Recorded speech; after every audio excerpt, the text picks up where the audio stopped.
আসসালামু আলাইকুম রহমতুল্লাহি ওয়া বারাকাত। 1,00,000 টাকার কোম্পানির শেয়ারকে 1.5 লাখ টাকায় বিক্রি করা বৈধ হবে কি?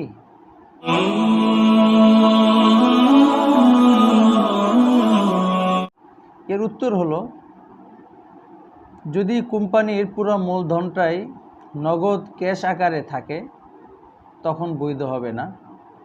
তবে যদি কোম্পানির মূলধনের একাংশ দ্রব্যগত মূলধনে রূপান্তরিত করা থাকে বা রূপান্তরিত হয়ে যায়, তখন যে আপনি 1,00,000 টাকার শেয়ার 1.5 লাখ টাকায় বিক্রি করতে পারবেন।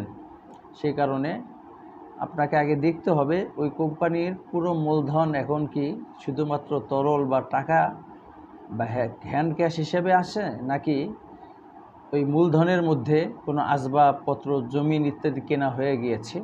যদি কোনো জমিন, আসবাবপত্র কেনা হয়ে যায়, তখন আপনি 1,00,000 টাকার শেয়ারকে 1.5 লাখ টাকায় বিক্রি করতে পারবেন, বৈধ হবে।